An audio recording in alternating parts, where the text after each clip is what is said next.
오늘은 공개된 오픈 데이터베이스를 이용해서 공개된 오픈 데이터베이스에 마이크로어레이와 RNA-seq 데이터를 이용해서 그 메타 분석하는 방법에 대해서 말씀드리겠습니다. 이게 활용을 잘 하면 굉장히 많은 일들을 할 수 있어서 이 강의를 듣는 분들은 좀 관심을 갖고 따라 했으면 좋겠어요. 자, 가끔씩 저희가 예전에 썼던 논문의 그림인데요. 가끔씩 논문을 보면 이런 그 태그 패스웨이 어널리시스 또는 태그 맵퍼를 이용한 결과들을 보실 수 있을 텐데요. 여기서 나오는 뭐 빨간색은 어떤 특정한 조건에서 증가한 거, 뭐 녹색은 감소한 거, 뭐 이런 식으로 표현을 해서 큰 패스웨이에 내가 공부했었던 어떤 유전자의 변화들이 어떻게 해당되는지 이를 보여줄 수 있는 방법이고요. 이걸 전체 트랜스폼 데이터를 얻어가지고 이런 그림을 그릴 수가 있어요. 그리고 이것도 저희가 최근에 논문 발표했었던 그림인데요. 각 유전자들의 이 환자에서 굉장히 그 인리치된 어떤 특정 조건에서 인리치되어 있었던 유전자들의 하자드 레이쇼를 구해가지고 얘들이 얼마나 중요하다라는 것을 볼 수 있는 이런 방법들도 존재합니다. 이것도 다 역시 내가 데이터를 생산해도 되고 아니면 이미 진 익스프레션 옴니버스나 이렇게 공개된 데이터를 이용해서 이런 그림들을 얼마든지 그릴 수 있거든요. 그리고 여기 보면 이 그림은 셀 스템셀이라는 저널에 발표되어 있는 그림인데요. 여기 보면 GSE 번호라고 쭉 써 있죠.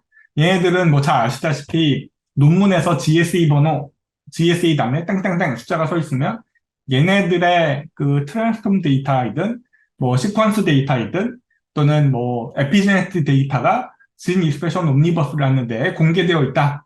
그리고 걔네들을 얼마든지 우리 같은 연구자들이 다운받아가지고 재해석할 수 있다라는 뜻이잖아요. 그래서 논문에서 이런 글씨들이 나오면 한번 사용된 숫자들을 가지고 어떤 결과를 냈으며 그 결과를 가지고 내가 어떻게 써먹을 수 있는지 한번 고민을 해봤으면 좋겠어요. 이 논문은 뭐냐면 제가 공부하는 휴먼 엠브리오 스템셀 라인을 전 세계에서 각각의 이제 스템셀 라인들이 컬처하는 방법이 있을 거잖아요. 그래서 각 실험실별로 스템셀의 트랜스폼 데이터를 다 구해가지고 한번 돌려봤더니 그 트랜스폼 데이터의 프로파일이 실험실별로 나타나더라 라고 하는 아주 간단한 논문이에요. 근데 이거는 이분들이 그 데이터를 생산하지 않고 여기서 공개되어 있는 데이터를 이용해서 다 통합적으로 그 노멀라이제이션 해가지고 이런 그림을 그렸더라고요. 이렇게 이제 셀스템셀에 발표될 정도니까 우리 오픈된 데이터를 잘 이용해서 재해석하면 좋은 그 결과들을 만들어낼 수 있다라는 걸 예시로 보여준 거예요. 이건 제가 그 그린 거고요. 얘들은 그 태그 매퍼의 홀마코브 캔서인가요? 캔서 시그널링인가? 뭐 여기서 나와 있는 그 전체 시그널링의 어떤 변화들을 그 트램점 데이터를 갖다 붙인 건데 이런 태그 맵 그림을 보고 있으면 이거는 이제 마우스 엠브리온 스템셀의 분화 전 미분화 단계랑 분화 14일 지나서 분화한 거에 트랜스폼 데이터를 갖다 놓고 엠브리온 스템셀 미분화 단계에서 증가된 건 빨간색, 또 감소된 건 녹색으로 표현을 해가지고 이 어떤 변화들이 일어나는지를 쭉 글로벌하게 보는 거거든요. 근데 이제 이게 말이 되는 게 얘는 DNA 데미지 리페어 패스웨이고요. 얘는 셀 사이클 패스웨이고 얘는 해지옥 시그널링이고 얘는 윈트 시그널링이고 이렇게 되어 있죠. 그런데 엠브리오 스템셀에서 DNA 리페어 액티비티가 굉장히 높다라는 거 잘 알려져 있고요. 그리고 셀 사이클 빨리 돈다. 그리고 해지옥 액티비티 높고 그 윈트 액티비티 높다. 이거는 너무나 잘 알려져 있는 사실이거든요. 그랬더니 이렇게 그냥 쭉 트랜스폼 데이터를 갖다 붙였더니 이미 알고 있는 바이올로지컬한 반응들을 이렇게 예상할 수 있는 거죠. 이게 바이올로지컬 반응들을 충분히 리프레젠테이션 할 수 있다는 얘기예요. 근데 여기에 보면 요거는 캐스페이즈 나오죠. 얘는 셀데스, 에이팝토시스의 익스트린식 셀데스 패스웨이고 얘는 인트린식 셀데스 패스웨이거든요. 마우스 엠브리오 스템셀 같은 경우 또 뭐 미분화된 줄기세포 같은 경우는 에이팝토시스에 굉장히 취약하다라는 거는 너무나 잘 알려져 있는 사실이라 이렇게 태그 매퍼를 갖다 놓고 얘의 새로운 바이올로지들이 어떻게 나올지 예상을 할 수 있다. 그 얘기를 보여준 거예요. 그래서 뭐 여기 아까 나왔던 거죠. 플로리파텐 스템셀은 에이팝토시스에 굉장히 취약하다라고 얘기하는 게 앞에 태그 매퍼에서 보여줬었던 거와 동일하다. 예, 그러니까 이렇게 태그 매퍼를 잘 쓰면 좋다라는 걸 얘기하려고 한 거예요. 그래서 이제 메타 어널리시스는 별게 아니에요. 다른 사람들이 해놨었던 옛날의 스타디를 갖다 놓고 얘들의 정보를 조합해서 새로운 결론을 도출을 해가지고 이 사람들이 했었던 스타디와 다른 제3의 결론을 만들어내서 얘들을 의미부여를 하는 거죠. 그러면 내가 데이터를 생산하지 않아도 아까 내가 보여줬었던 전 세계에 있는 스템셀 데이터를 얻어가지고 이렇게 다시 재분석하는 것처럼 얼마든지 할 수 있다. 그리고 이러한 메타 분석을 잘하면 내가 지금 스타디하고 있는 어떤 뭐 유전자의 뭐 발현에 따른 어떤 변화들이나 아니면 내가 공부하고 있었던 질병에 대한 메커니즘 스타디에 대해서 훨씬 더 좋은 레셔널을 제공해 줄 수 있다라는 거예요. 자, 해볼게요. 그래서 뭐 다음과 같은 뭐 메타 어나리시스의 뭐 어드밴티지 등등등이 써 있네요. 그래서 뭐 잘 모르는 유전자들이 어떻게 이펙트를 하는지를 알 수 있다. 그 내가 예상하고 있는 가설을 솔리드파이드 할 수 있다. 그리고 뭐 더 정확도를 높일 수 있다. 뭐 등등등등 뭐 이렇게 또 새로운 가설을 세울 수 있다. 이렇게 되어 있네요. 이 중에서 저는 이 두 가지를 많이 합니다. 이게 보면 레셔널을 저스티피케이션 한다. 그리고 내가 원하는 어떤 특정 유전자들이 얼마나 중요한지를 그 중요한 유전자를 여기서 도출해낸다. 이런 일을 많이 해요. 이걸 하기 위해서 제일 많이 하는 거는 요 진 익스프레션 옴니버스라는 데 가서 데이터를 뒤지는 건데요. 요 진 익스프레션 옴니버스는 그냥 구글에서 GEO라고 치면 제일 먼저 뜨는 걸 클릭하시면 됩니다. 여기다 갖다 놓고 여기가 이제 설치 포맷인데 여기에 내가 유전자의 이름을 집어넣거나 아니면 어떤 이제 특정한 조건을 이렇게 엠브로셈셋 아니면 뭐 이렇게 적어놓으면 다음과 같은 설치 리저트가 나오게 돼. 여기 GEO 데이터셋 데이터베이스랑 GEO 프로파일 데이터베이스 이 두 가지가 나오는데요. 이거는 확실히 GEO 데이터셋 데이터베이스는 GEO 프로파일 데이터베이스보다 숫자가 작죠. 이 숫자가 작은 거는 이 엠브리오닉 스템셀을 이용해서 만든 그 데이터들을 말해요. 그리고 GEO 프로파일 같은 경우는 엠브리오닉 스템셀이라는 단어가 얘네들에 있는 어떤 스타디 프로파일에 들어가 있는 거죠. 예, 그래서 얘가 살짝 다릅니다. 그래서 저는 요걸 많이 써요. 근데 이제 예를 들어서 아까 여기 나와 있었던 이 GEO 프로파일로 설명을 하면 이 GEO 프로파일에다가 내가 원하는 유전자를 이렇게 집어넣으면요. 이 내가 원하는 유전자가 걸린 유전자가 마이크로어레이나 RNA식에서 나왔을 때 얘들의 변화 프로파일이 어떻게 된다라는 거를 쭉 볼 수 있어요. 예를 들면 제가 예전에 공부했었던 PPM1D라고 하는 그 유전자가 있는데 이 유전자를 GEO 프로파일에다 갖다 집어넣으면 다음과 같이 무수한 결과들이 굉장히 많은 결과들이 나오는데요. 여기서 보면 여기에 연한 녹색이랑 진한 녹색 있죠. 그럼 얘 두 군이 다른 거예요. 얘는 군이 두 개고요. 얘도 군이 두 개죠. 얘도 군이 다 두 개고 여기 군이 두 개. 그 여기 하나씩은 가까이 샘플 넘버를 말하고요. 그리고 나서 여기 나와 있는 이 제목들을 보고 있으면 내가 공부하고 있는 이 PPM1D라는 유전자가 어떤 상황에서 얘들의 익스프레션 프로파일이 어떻게 변하는구나 라는 거를 알기 참 좋아요. 자, 예를 들어서 여기 보면 얘는 별 차이가 없는데 얘랑 얘는 차이가 크죠. 얘는 뭐냐면 시스플라틴에 대해서 난스몰 런카시노마에다가 시스플라틴을 처리했었을 때 나오는 반응이라는 거잖아요. 그리고 얘는 트리플 리포터를 엠브로셈셀에다 집어넣었을 때 반응인데 그럼 요걸 클릭해 볼게요. 그러면 다음과 같이 나오네요. 요 각각의 하나는 샘플 넘버고 각각의 샘플에 대한 정보들이 밑에 달려 있어요. 시스플라틴을 처리했었을 때 얘네들이 이제 증가를 하잖아요. 그러면 이 시스플라틴에 의해서 이 유전자가 증가한다. 라는 거를 알 수 있는 거죠. 뭐 실제로 요 PPM1D라는 유전자는 P53에 의해서 증가되는 유전자로 DNA 데미지나 아니면 P53을 증가시켜주는 어떤 스트레스 조건에서는 증가되는 건 널리 다 알려져 있는 거라 이게 이제 말이 되는 거죠.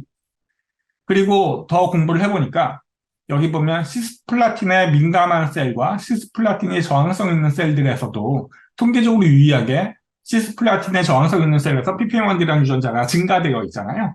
그러면 이걸 보고 나서 나는 이런 거를 GEO 프로파일을 가지고 쭉 생각하다 보면 요 유전자가 증가되면 시스플라틴 레지던트를 어큐전 할 수 있겠네 라는 생각들을 할 수 있겠죠.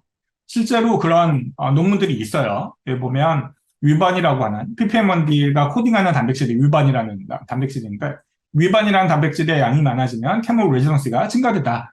라는 걸 알려져 있어서 GO 프로파일 데이터를 잘 이용하면 재밌는 걸 많이 찾을 수 있다. 그 얘기를 하려고 한 거예요. 그리고 제가 예전에 공부했었던 이렇게 이제 조합도 되거든요. 엠브리오 샘셀 SLC35F2라고 하는 유전자인데 얘는 이제 엠브리오 샘셀에만 특이적으로 발현하는 유전자이고요. 우리가 공부했었던 어떤 특정한 스몰 몰레큘들을 뭐 스페시픽하게 업데이트한다라고 해서 저희가 논문 낸 바가 있어요.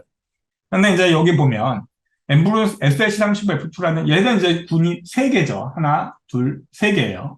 그러면 이 어떤 군에서 특이하게 감소되어 있잖아요. 그러면 이 정보가 뭔지를 보기 위해서 그 내용을 클릭을 하면 한것이 나오네요. SLC35F2라는 유전자가 나노그라고 하는 유전자를 락다운했었을 때는 변화가 없다가 옥트포라는 유전자를 락다운했었을 때는 감소하는구나 라는 걸 알려주죠. 그리고 요거에 대한 러밸류가 여기 나오네요. 그러면 엠브리오 샘셀에서 증가되어 있는 SLC35F2라는 유전자에 증가시켜주는 트랜스크립션 팩터는 이 옥트포 때문이구나 라고 이제 예상을 하고 새로운 스타디를 만들어낼 수 있는 거라고요.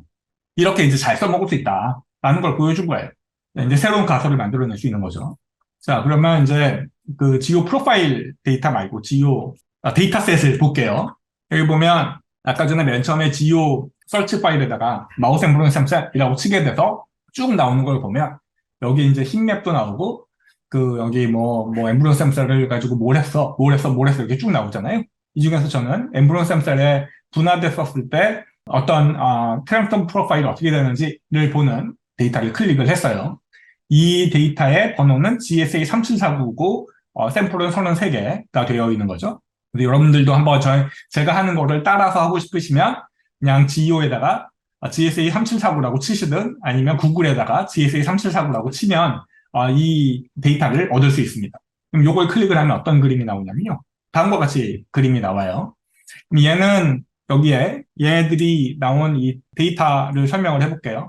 얘는 마우스 엠브리오 샘셀을 J1이라고 하는 마우스 엠브리오 샘셀을 14일간 그 여러 가지 타임 포인트로 분할을 시켜서 얘들을 3플랫으로 마이크로 어레이를 한 결과를 모아놨어요. 그러니까 샘플이 33개나 되는 거죠.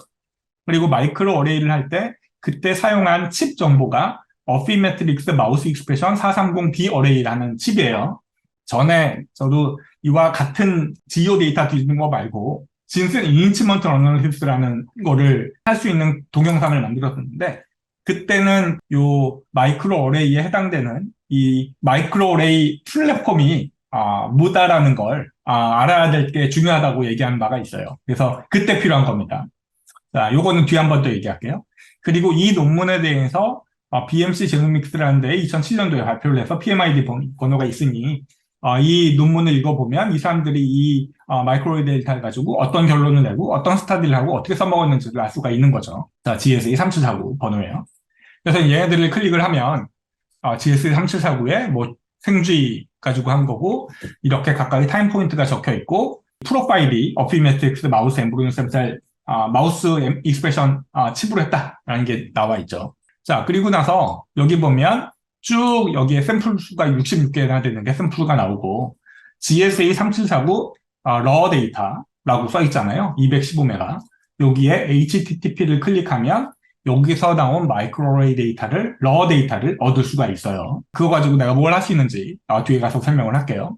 근데 이제 우리가 그 일반적으로 그 R 스크립트를 이용해서 어떤 이제 데이터를 만들어내면 참 좋겠는데 많은 사람들이 R에 대해서는 잘 익숙하지 않으니까 R이 없어도 간단한 분석들을 할 수 있는 방법들을 얘기하려고 해요.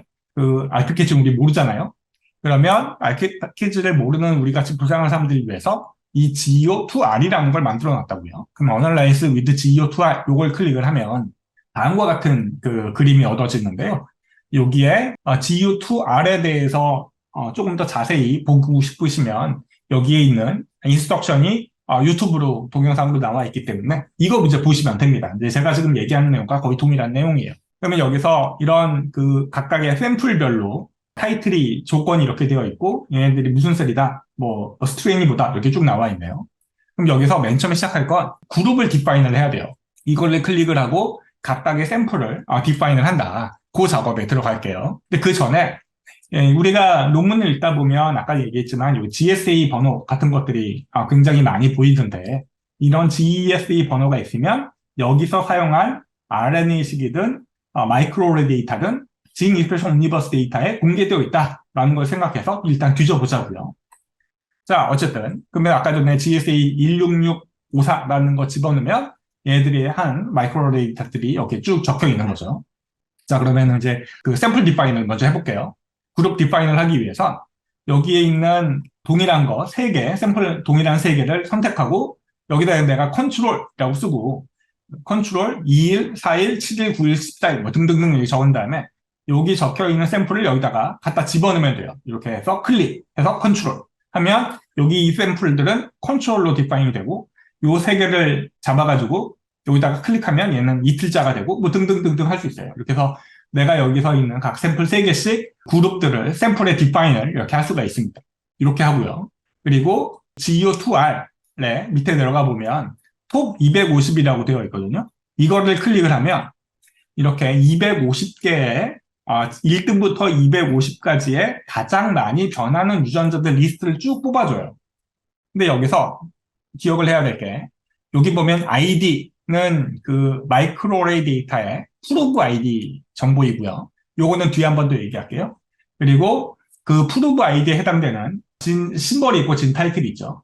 여기 보면 어저스 P 밸류, 그러니까 여기 데이터를 봐야죠. 얘가 작으면 작을수록 얘네들의 변화가 의미가 있다라고 얘기할 수 있는 거잖아요.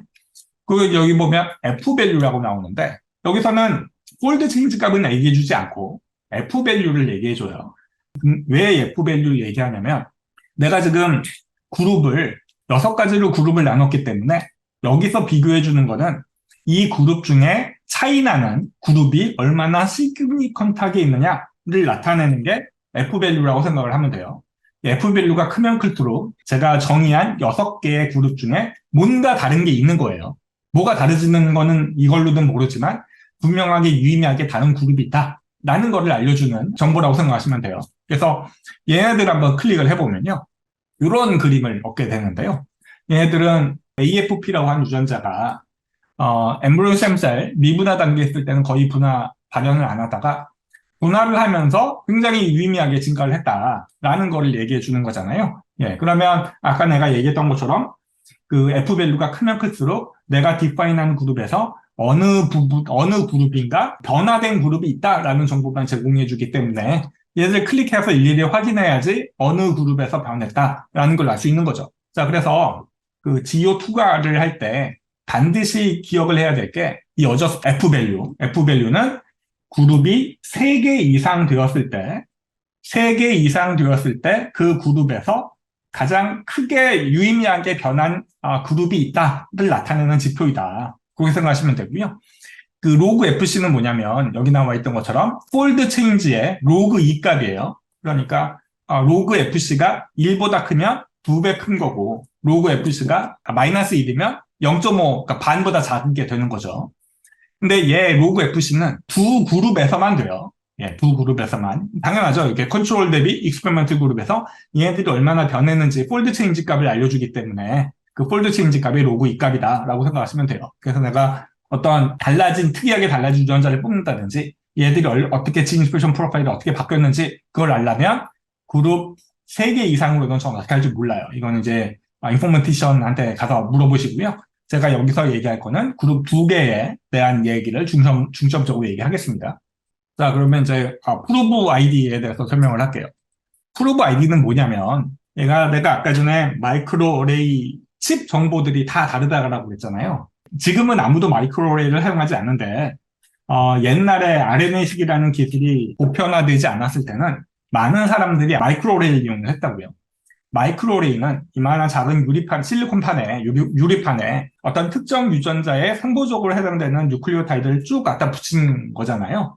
그러면 이게 한 4만 5천 개 정도에 붙어 있는데요. 보통 유전자가 한 2만 개 정도 되니까 어떤 특정 하나의 유전자에 거기에 커러스펀딩 되는 올리고 뉴클리오타이드가 뭐 2개 이상, 1개 이상씩 이렇게 좀 이 유리판에 쭉 붙어 있는 거죠. 그러면 그 마이크로레이를 제공하는 칩을 만드는 회사마다 그 각각에 해당되는 유전자를 마킹할 수 있는 올리고뉴클레오타이드를 정의하는 번호나 아니면 아이디가 다 달라요. 그래서 여기 보면 1552331 뭐 다시 AT 뭐 얘는 어피미티리스 칩에서 나오는 어떤 특정 유전자의 프로브 아이디인데요. 얘네들을 뭐 이런 데서 설치를 할 수가 있는데 이렇게 설치를 하면 얘가 여기 보면 렉스2라고 하는 유전자에 코레스판딩 되는 상보적인 이런 RNA 상보적인 올리고누클레오타이드 정보이다라는 걸 이제 알려주는 거죠. 뭐 여기서 뭐 이거를 일일이 다 찾을 필요는 없고 여기 프로브 아이디가 이렇게 어떤 특정 유전자에 해당되는 올리고누클레오타이드다. 요거 정도만 알려고 하는 거예요. 그러면 이제 요런 정보가 왜 필요하냐면 여기에 샘플 넘버를 정했죠. 샘플을 그룹을 하고 아까 GO2R을 눌렀잖아요. 근데 여기에 보면 프로파일 그래프라는 게 있는데 여기다가 클릭을 해서 여기에 엔터 아이디라고 되어 있잖아요. 여기에 유전자 이름을 집어넣으면 얘가 인식을 못해요. 바보같이.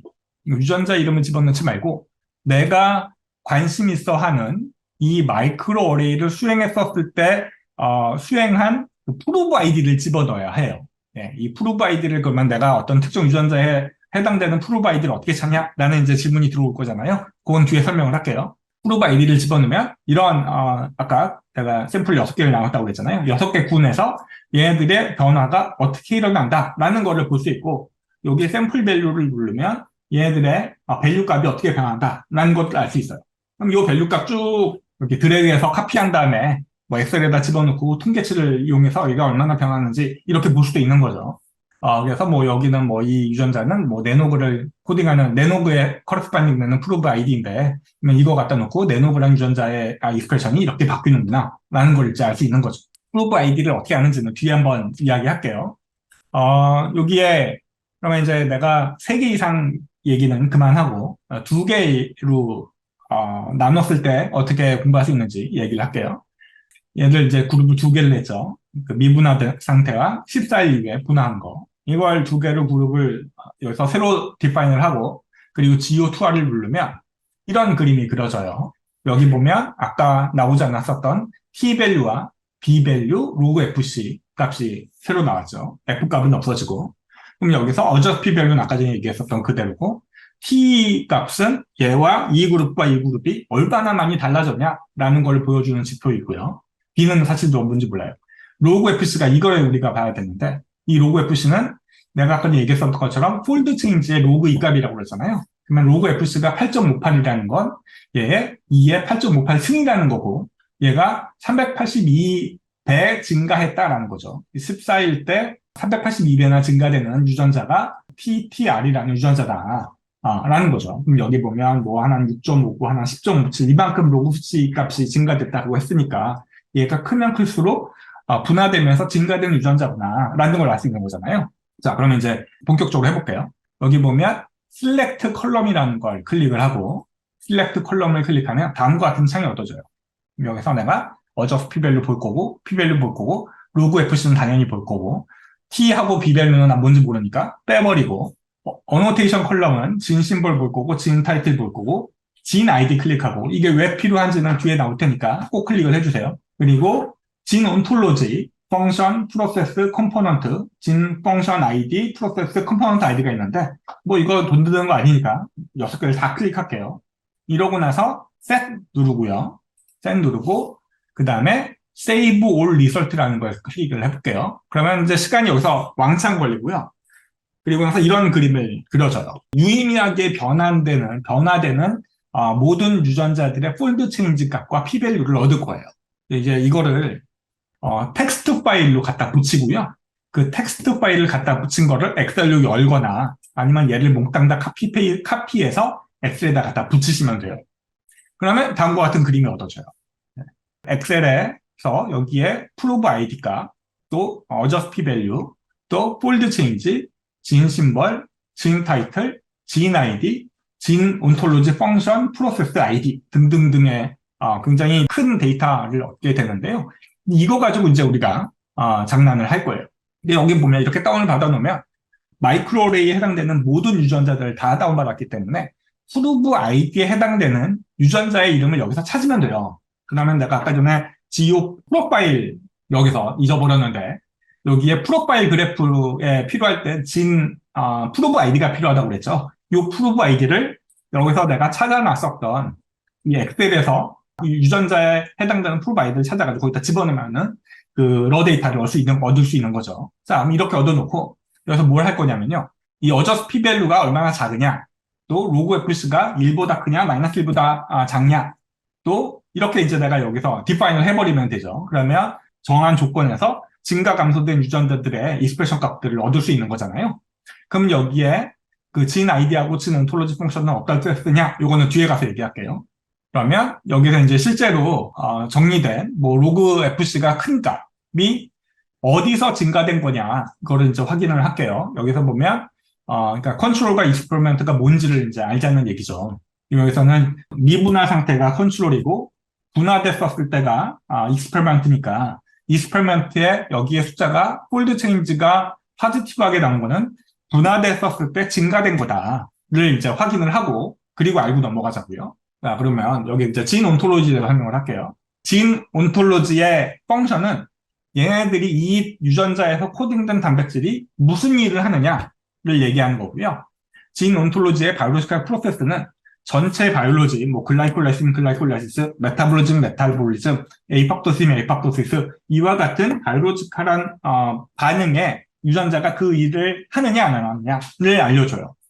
그리고 셀룰라 컴포넌트는 그 유전자가 코딩하는 단백질이 어디에 존재하느냐, 로컬라이제이션을 알려줘요. 그러니까 내가 이 예를 들어서 설명하는 게 제일 좋겠네요. 예를 들을게요. 예를 들어 뭐 POF1이라고 하는 유전자가 옥토퍼라는 단백질을 코딩하는 우리 스템셀 쪽에서는 굉장히 중요한 유전자인데요. 얘네들의 진 카드라는 데 가가지고 POF1이라는 유전자를 이렇게 타입을 하면 쭉 내려다 보면 진 온톨로지의 몰레큘러 펑션, 진 온톨로지의 바이올로지컬 프로세스, 진 온톨로지의 셀룰러 컴포넌트라고 나오거든요. 그러면 얘네들이 각각의 진 온톨로지 아이디가 써 있고 얘네들이 트랜스크립션 레귤레이션, 또 DNA 바인딩 등등과 같은 기능을 하는 단백질이라는 거죠. 그리고 얘네들의 바이올로지컬 프로세스를 보면 뭐 블라스토시스 디벨롭먼트 또는 RNA 트랜스크립션, RNA 폴리머레이즈 트랜스크립션 레귤레이션 등등등의 역할을 한다. 그리고 뭐 다인 뉴클리어스에 존재하는 녀석이다라는 이제 이 셀룰러 컴포넌트들도 알 수 있어요. 이거를 내가 어떨 때 써먹냐면 여기 내가 진 온톨로지와 프로세스하고 컴포넌트 정보들이 다 있으니까 여기서 내가 이제 얻어진 유전자 마이크로레이 데이터 중에 내가 이제 여기다가 어떤 이제 정의를 부과하는 거죠. 예, 그 얘기는 한 번 더 나올게요. 그래서 이제 진 온톨로지에서 뭐 저희가 예전에 공부했었던 이제 PRMT2라는 녀석은 진 온톨로지 펑션이 뭐 히스톤 알진 메틸레이션 뭐 등등등등 써 있고 진 온톨로지의 프로세스는 뭐 등등등등등 써 있잖아요. 컴포넌트도 다음과 같이 등등 써 있네요. 자, 그러면 여기서 각 유전자들마다 여기에 해당되는 기능과 바이올로지컬 프로세스와 컴포넌트 정보들을 우리가 알 수 있는 거예요. 그러면 내가 여기서 마이크로레이든 RNA-식을 했었을 때 유의미하게 변화된 유전자들의 세트가 있으면 이 중에서 진 온톨로지의 펑션이 많이 겹치는 게 있을 거고 진 온톨로지의 프로세스가 이렇게 겹치는 게 있을 거고 컴포넌트가 겹치는 게 있겠죠.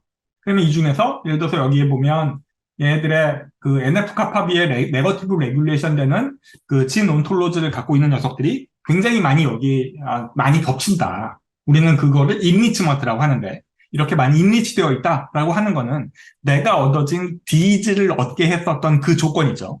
그 조건이 NF-kappaB의 네거티브 레귤레이션과 관련이 높구나 라고 이제 생각할 수가 있다는 거죠. 그러니까 유의미하게 바뀐 유전자들의 진 온톨로지를 공부하는 건 내가 그 디즈를 만들어냈었던 변화된 유전자들, 차등발현 유전자들을 변하게 했었던 전체 조건이 그런 역할과 관련이 있다라는 거를 예상을 할 수 있기 때문에 좋은 정보들을 제공해 준다는 거예요. 그리고 진 온톨로지의 아이디 같은 것들은 뭐 그냥 여기 와미고투라는 데 가가지고 그 번호를 치면 얘네들이 어떤 일을 한다라는 걸 알려주고요. 또 내가 어떤 그 바이올로지컬 프로세스나 몰레큘러 펑션 같은 것들 여기다 적어놓으면 그 해당되는 진 온톨로지 값도 알려줘요. 그래서 이런 엑셀 데이터가 있으면 내가 여기다 이제 정의를 하는 거예요. 에이팝토시스 프로세스에 관여하고 마이토콘드리아에 존재하는 유전자들만 한번 모아봐야지. 예, 그러면 거기서 증가된 녀석이나 감소된 녀석들이 뭐가 있는지를 찾아봐야지 라고 하면 그 리스트를 만들 수가 있겠죠. 그래서 내가 이걸 어떻게 써먹었냐면 비슷한 스타디를 갖다 놓고 이 스타디가 이제 GSA 번호가 다 다르잖아요. 이러면 이제 이 스타디가 각각의 인디펜던트한 스타디인 거죠. 근데 이제 조건은 동일한 조건에서 인디펜던트한 스타디에서 공통적으로 이러한 이벤트가 일어난다는 거는 뭔가 중요한 역할을 한다는 거잖아요. 네. 그렇게 해서 메타스태시스가 잘 된다고 하는 모델에서 세 개의 GSA 스타디를 뒤져가지고 공통된 유전자를 찾았더니 이게 뭐 이 중에서 뭐 인테그린 3 베타가 중요하더라. 뭐 이런 식으로 해가지고 논문 낸 적이 있었어요. 그리고 이제 커먼 진 리스트를 그러면 어떻게 찾냐면 디즈는 뽑았고요. GSA 번호 1, 2, 3 이렇게 번호를 뽑으면 얘네들과 세 개를 어떻게 한꺼번에 갖게 하는지는 모르겠는데 두 개를 갖게 하게 할 수 있어요. 여기에 내가 얘랑 먼저 같은 거를 보고 싶다. 그러면 얘랑 얘를 하이라이트를 하고요. 여기 보면 하이라이트 셀 룰 또 두플리케이트 밸류라고 클릭을 하면 네. 그리고 얘네들이 뭐 두플리케이트 된 녀석들은 빨간색으로 표현을 해야지 라고 이제 오케이를 하면 얘네들이 동일한 녀석들은 이렇게 떠요. 예. 빨간색으로 표현이 되거든요. 이 빨간색으로 표현한 거를 빨간색으로만 셀 칼라로 얘네들을 소팅을 하면 얘와 얘 공통된 유전자들만 이렇게 쭉 리스트업을 만들 수 있어요.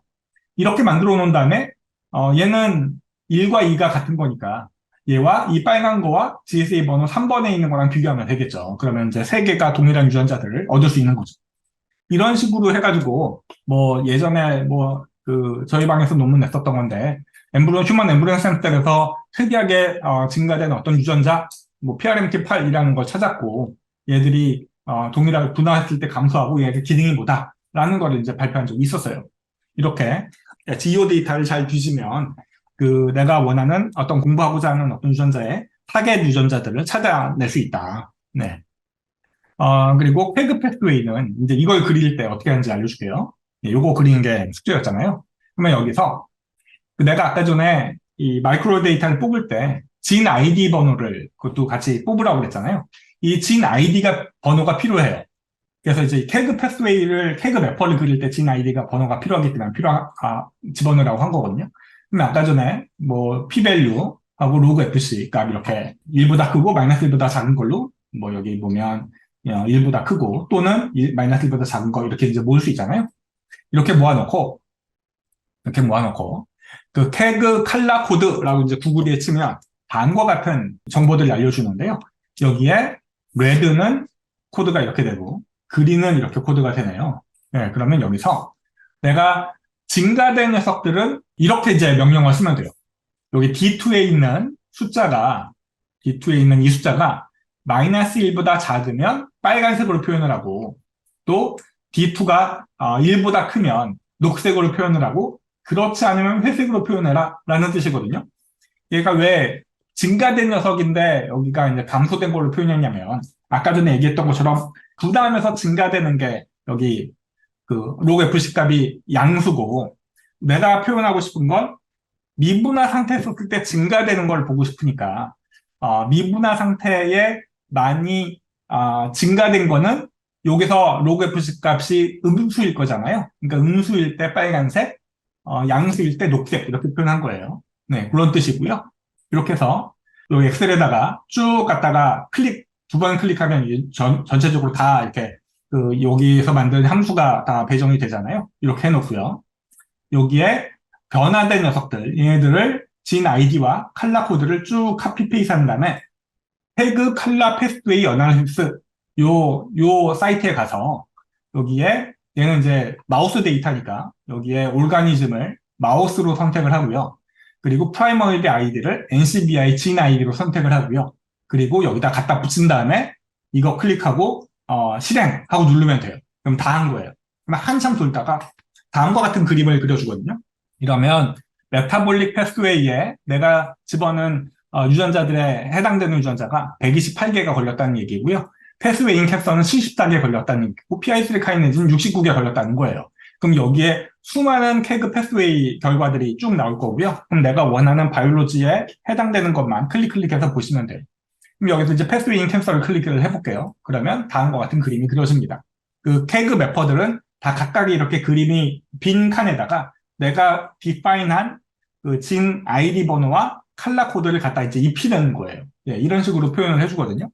그러면 이제 뭐 내가 여기서 공부했었던 것처럼 그 플러리파텐트에 관련된 시그널링 패스웨이 같은 것도 이렇게 빨간색, 녹색으로 표현해주면 이 내가 변화된 디지가 어떤 역할을 하는지, 예, 어디에 공부에 해당되는지를 볼 수가 있는 거죠.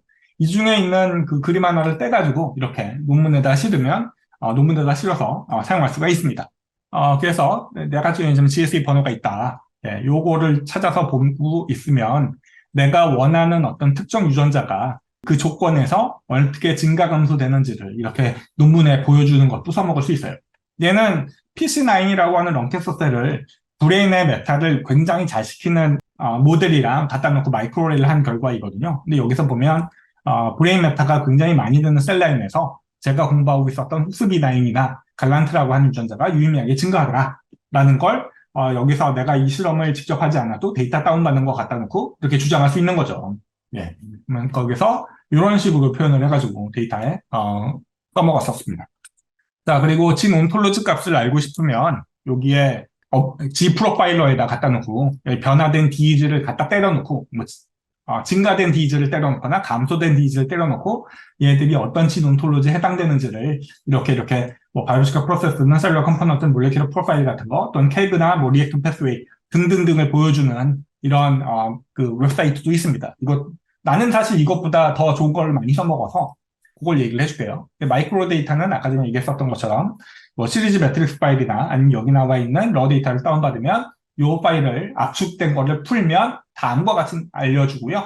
얘네들을 뭐 지저분한 거 다 지우고 아이디 번호 그리고 여기 보면 가까이 샘플이니까 이 샘플이 뭐다라는 건 여기 디파인이 되어 있기 때문에 여기 다 지우고 가까이 샘플들을 여기다가 내가 적으면 프루브 아이디와 가까이 있는 데이터의 러 데이터를 알게 되죠. 이 프루브 아이디에 해당되는 유전자는 그 GO2R에서 전체 프로파일에서 갖다 카피 페이스트가 가면은 붙일 수 있습니다. 이렇게 해서 디즈를 뽑으면 저는 인니처 R 쓰는 걸 좋아하는데요.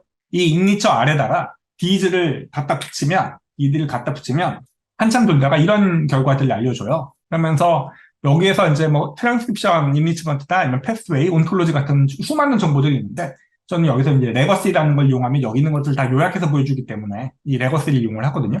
이 레거시에서 보면 뭐 이렇게 쭉쭉쭉 나오잖아요. 근데 여기서 관심 있어 하는 뭐 위키패스 1019 휴먼 이거를 클릭해서 확대해서 보면 이런 데이터가 얻어지는데 이 바그래프가 여기 나와 있는 이 바그래프를 표현해 주고요. 이 테이블을 클릭해서 여기 나온 데이터들을 쭉 볼 수 있고 익스포트 인트리 투 테이블 하면 여기 나와 있는 모든 정보들 그러니까 어디에 해당되는 어떤 유전자들이 여기에 해당된다라는 것까지 다 텍스트 파일을 얻을 수 있고 그걸 엑셀을 열면 아주 예쁜 그림들을 그릴 수 있어요. RNA-식 같은 건 어떻게 하냐. RNA-식은 GO2R로 못하거든요. 예, 그건 뭐 베타 버전에서 만들고 있는 것 같기는 한데 아직 나와 있지는 않더라고요. RNA-식 같은 경우는 여기에 있는 GSA 러 데이터를 HTTP 파일 요걸 클릭해서 다운을 받고요. 요걸 클릭하면 굉장히 많은 정보들이 나오는데 얘네들을 유전자 익스프레션이랑 얘네들의 FKPM 값들이 공개가 돼요. 그걸 갖다 놓고 내가 여기 있는 샘플 번호를 이렇게 입력을 하면 이런 러 데이터를 얻어지는 거예요. 그러면 얘는 폴드 체인지 값이나 이런 건 아무것도 없잖아요.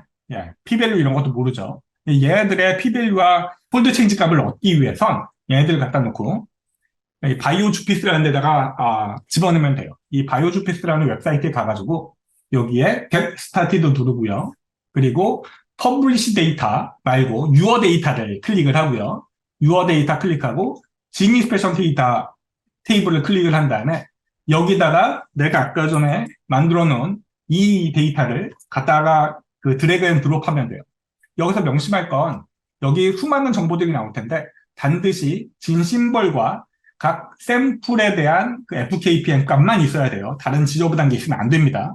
이렇게만 딱 만들어져서 얘네들을 여기다 갖다가 드래그 앤 드롭을 하면 이렇게 그림이 이렇게 얻어지고요. 유전자들 그리고 각 조건들마다 이 FKPM 값들이 얻어지고 continue 그리고 각 샘플마다 내가 이게 무슨 샘플이다라는 걸 정의를 하시고요. 얘네들이 정의된 거를 갖다 놓고 continue를 누르고 그러면 여기서 내가 뭘 볼지 PCA를 볼지 클러스터 그램을 볼지 뭐 DEG를 볼지 볼티노 플러스를 볼지 인리치를 볼지 이걸 결정할 수 있어요. 그러니까 다 하면 돼요. 네, continue.